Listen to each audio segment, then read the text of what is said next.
बिस्मिल्लाहिर्रहमानिर्रहीम। अस्सलाम वालेकुम नाज़रीन। कहा जाता है कि कहीं पे निगाहें कहीं पे निशाना लेकिन यहाँ निगाहें भी सबकी वाज़ेह हैं और निशाना भी सबका वाज़ेह है। निगाहें हैं आइनी तरमीम के ऊपर और चीफ जस्टिस काजी फायजी साहब को एक्सटेंशन देने या फिर आइनी अदालत के क़याम के ऊपर, और निशाना है इस वक्त तहरीक इंसाफ की नशस्तें, चाहे वो मखसूस हों, चाहे वो उनके कामयाब हुए हुए अरकान असम्बली हों, और वही इस वक्त निशाना है। और उसी सिलसिले में ये एक ऑर्डिनेंस भी जारी किया गया, जैसे हमने पहले बताया कि प्रैक्टिस एंड प्रोसीजर कमेटी की जो साख्त है उसको तब्दील किया गया, और जो ऑर्डिनेंस जारी हुआ आनन फानन उसके ऊपर अमल दरामद भी हो गया। जस्टिस मुनीब अख्तर को निकाल दिया गया और उनकी जगह जस्टिस अमीनुद्दीन खान को कमेटी में शामिल कर दिया गया। उन्होंने इंटरेस्टिंग बात यह है कि आर्टिकल 63A आज जो कमेटी का पहला इजलास होना है, आर्टिकल 63A की जो नजरसानी दरखास्तें हैं वो उस एजेंडे का हिस्सा हैं। अब आर्टिकल 63A के वजह से बड़ा दिलचस्प एक हकीकत यह है कि चीफ जस्टिस काजी फाइज ईसा साहब ने इस हवाले से एक बेंच तश्कील दिया था, और उन्होंने जो अपनी प्रपोज़ किया था कमेटी में, ये उसी के दिन की बात है जिस दिन मुस्लिम लीग नून के रिव्यू के ऊपर बात हुई थी, और चीफ जस्टिस काजी फाइज ईसा ने कहा था कि मखसूस नशिस्तों के केस में मुस्लिम लीग नून का जो रिव्यू है उसको लगाया जाए, ताकि जो आइनी हक होता है रिव्यू, और आइनी हक किसी भी सूरत में मुतासिर ना हो पाए। ये नाज़रीन बात है गालिबन 27 जून की, अगर मुझे दुरुस्त याद पड़ रहा है तो, और चीफ जस्टिस ने उसमें मीटिंग मिनट्स में उस दिन भी एजेंडे में ये बात शामिल थी, और बताई मीटिंग मिनट्स के मुताबिक रजिस्ट्रार सुप्रीम कोर्ट ने ये लिखा था अपने नोट में कि ये 18 जुलाई की नाज़रीन मीटिंग है। उन्होंने कहा कि जो 63A के हवाले से अर्ली हेयरिंग की दरखास्तें भी आई हुई हैं, और ये जो मुस्लिम लीग नून की रिव्यू है इसके हवाले से भी अर्ली हेयरिंग आई हुई है, तो लिहाजा इनको फिक्स किया जाए, ये उसमें कहा गया था। कमेटी ने डिसाइड किया कि छुट्टियों के बाद देखा जाएगा।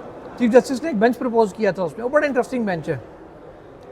चीफ जस्टिस काजी फायजी साहब ने कहा कि क्योंकि रूल्स का हवाला दे के कहा क्योंकि रूल्स के तहत वही बेंच केस सुन सकता है जिसने पहले समाअत की हो।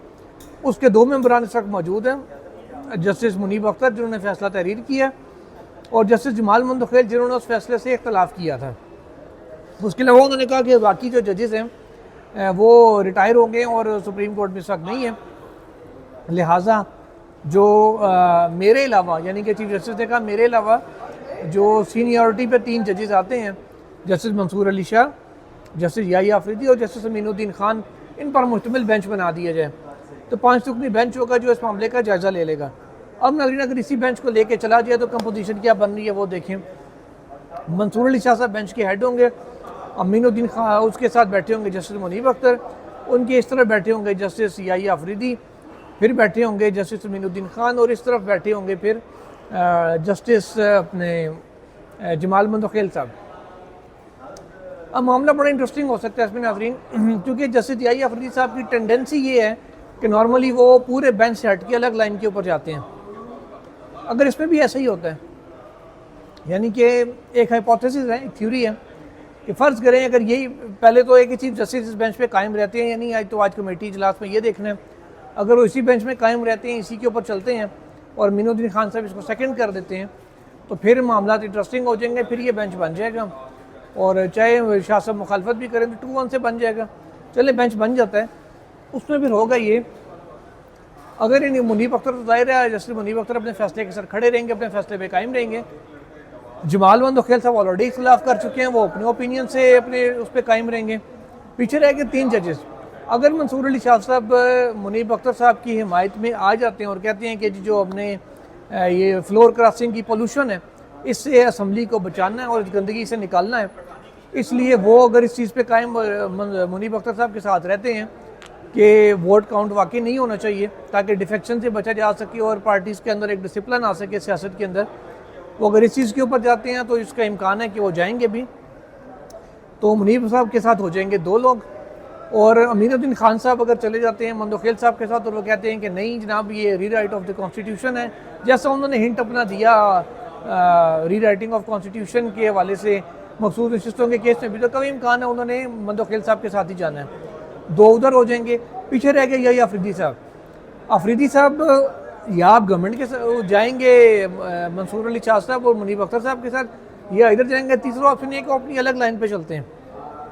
अगर वो अपनी अलग लाइन पे चले गए तो फिर मामला हो जाएगा इंटरेस्टिंग। तो रिव्यू का जो फैसला है फिर वो नहीं हो सकेगा 5 मेंबर बेंच में, वो बरकरार रहेगा, यानी कि वोटों का वोट काउंटर नहीं हो सकेगा, क्योंकि रिव्यू को ओवरटर्न करने के लिए कानून ये कहता है अगर बेंच उतने ही मेंबर बेंच में इख्तलाफ आ जाता है, मीन्स के अक्सरियत इस नतीजे पर नहीं पहुंची कि रिव्यू किया जाए, तो फिर वो रिव्यू वाला फैसला बरकरार रहेगा अगर टाई हो जाता है तो।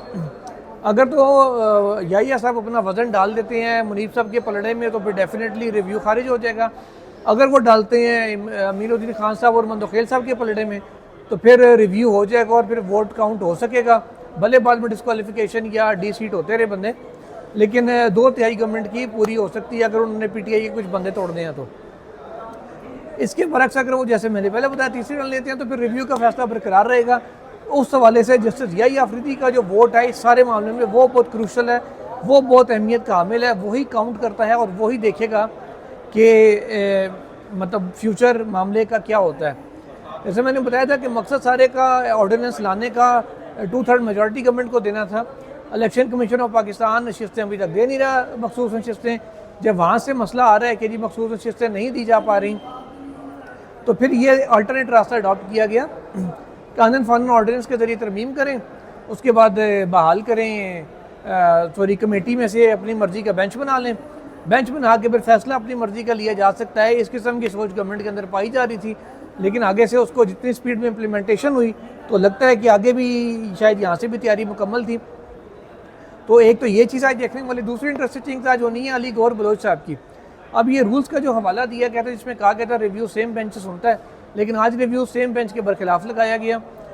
सेम बेंच के जस्टिस जो ऑथर हैं नईम अख्तर अफगान साहब, वो बेंच का हिस्सा हैं, लेकिन अमीनुद्दीन खान साहब जो 2 रुकनी बेंच की सरबराही कर रहे थे वो इस बेंच में शामिल नहीं है और बेंच कर दिया गया 3 रुकनी। मैं तो ये समझ नहीं आ रही कि 3 रुकनी क्यों किया गया, लेकिन चलें बहरहाल अगर आपने कर दिया तो कम अज़ कम अमीनुद्दीन खान साहब को इसमें शामिल करते या उसी 2 रुकनी का स्पेशल बेंच बना के 1 बजे 1:30 बजे केस लगा देते तो मेरे ख्याल सारा मसला ही हल हो जाना था।